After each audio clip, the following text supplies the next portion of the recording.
I have a question for you. Have you ever wondered what is the best way to measure your fluency? Now, I know that there are traditional levels like A1 to A2 to B1 to B2, but let me tell you an interesting story and how I believe this is not the best way or the only way to measure someone's proficiency level and fluency. As some of you already know, I moved to Spain in January this year. In April, I took a course and they placed me as an A1 speaker. Granted, I did not speak Spanish, and they put me on week 5 or week 6. However, recently, my friend who has been living here for over 5 years joined a Spanish course. And guess what level they placed her in? A1, week 5. Now, mind you, that she has been living here for over 5 years. Every time we would hang out together, she would be the one speaking. She would be the one communicating. She had so much more confidence than I did. She understood almost everything. I went to her with questions, yet we were at the same level. How is that possible? So maybe in terms of grammar knowledge or specific vocabulary that is needed for A1 level, we were at the same level. However, she had a lot more experience and a lot more confidence than me. And in the real world, she did so much better than me. But according to the school, or the proper way of measuring fluency, that was the case. We were at the same place. And my question to you is this really the only way to measure someone's fluency? Is it really the only way to measure real life fluency? How you show up in English, how you use English, how confident you feel. I'm going to give you another example. I've had students who were placed as a C1 speaker, yet they had no confidence speaking in a group at all. They would avoid conversations. They would not communicate. They would only communicate through reading and writing and never when speaking. So even though, according to the books, they were at a C1 level, in real life, they were not using the language. They were terrified to use the language. They were overly critical. They were perfectionists, and they would not use the language. Therefore, they'd avoid speaking. Here's what I'm saying. I know it's important to measure one's fluency according to the number of words they know and the grammar they know and how they're able to structure sentences. That is a given. I'm here to say this is not the only way to measure someone's fluency.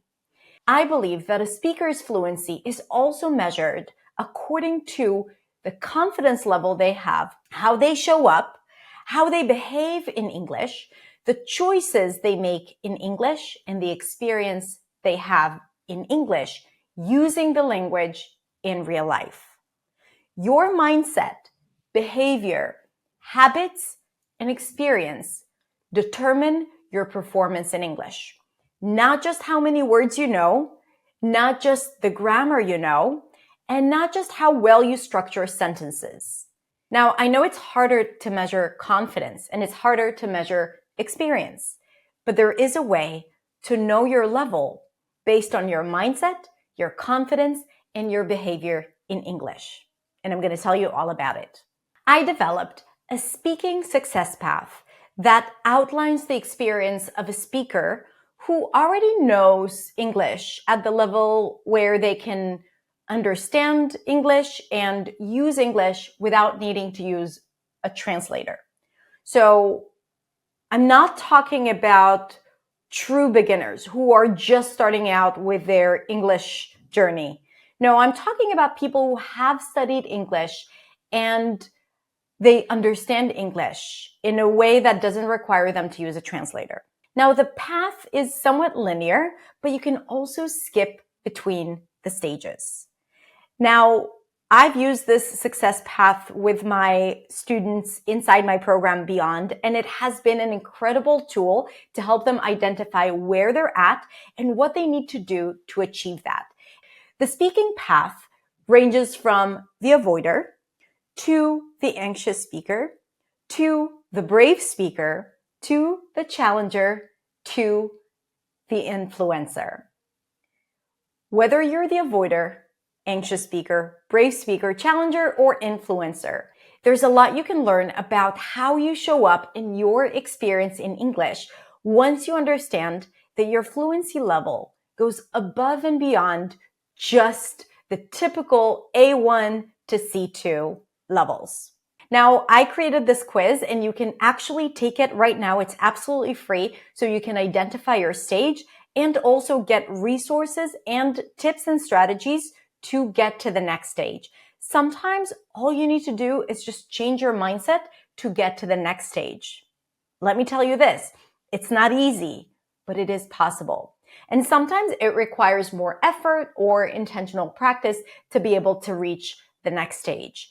Everything is in the quiz. So if you take the quiz, it's going to take you 5 minutes. You'll need to answer a few questions, and then you're going to get a list of resources and my tips to help you move up the success path. From the names of the stages, you can already see that it's a little different than what you're familiar with. And here's the thing. I believe the traditional methods have led us to a certain place, and it's great. But what got you here won't get you there. If you want to get to your next level, you need to understand what you actually really need that goes beyond the vocabulary or the grammar. It's about how you need to think, how you need to practice, where you should put your focus on, and also how you plan for the future. All of that is required to make any progress, definitely in your English fluency journey. And it's so much easier to measure your progress based not just on tests, but on your own feeling, on how you feel about yourself and what's possible for you in real life. If you end up speaking more, understanding more, having the confidence to make jokes or to stand your ground, you are obviously at a better place than someone who might be avoiding constantly, even though maybe according to the books, you are at the same level. It doesn't matter what the level is. What matters is what's possible for you and how you feel about yourself when communicating in English. And I want to open a door to that possibility of you measuring your fluency and your ability and your performance in English in a different way, in a less conventional way, because maybe that is what you were missing. Maybe understanding how to put a spotlight on building your confidence, changing your mindset, changing the way you practice is all you needed to reach a breakthrough and get to the next stage. So I invite you to take the quiz, identify your speaking stage, and get the resources that you need to move up to the next stage. And you will see that as you move up the speaking stages, your fluency level and proficiency level will improve as well. Because here's the thing, even at a level that is considered intermediate or lower intermediate, your understanding of the language is vast. You understand more than you're capable of speaking. From my own personal experience, I can understand long podcasts in Spanish, but I still can't say 10% of what they're saying on my own without guidance. I know the gap. I feel the gap. And I know that you feel that too in English. I have felt that in English back when I first started out. So that gap between the English that you know and the English that you speak is not going to be resolved by learning more and increasing your knowledge. It's going to be resolved by changing your mindset, building your confidence, and practicing intentionally. And this is how you're going to be guided when you take the quiz. All right? So, are you an avoider? Are you an anxious speaker? Are you a brave speaker? Do you want to become a challenger or an influencer? The answer is in the quiz. So here's what I want you to do. I want you to go ahead and take the quiz, then come back here. Let me know in the comments what is your speaking stage. And then also, if you feel like it, let me know what you're going to do to move up to the next stage.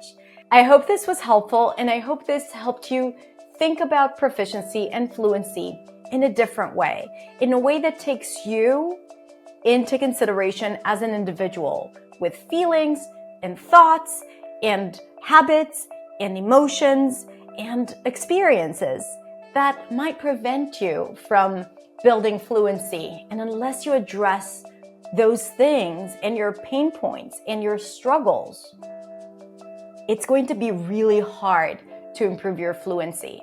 It's going to be really hard to just learn more and expect your body and your brain to remember everything. We first need to take care of you and understand what you need. And then it's going to be a lot easier to get on the right path to success. All right, so I can't wait to hear about your stages and what you thought about the quiz. If you want more resources, go to hadarshemish.com or come follow me on social media at hadar.accentsway on Instagram or all the other channels. Have a beautiful, beautiful rest of the week, and I'll see you next week in the next video. Bye.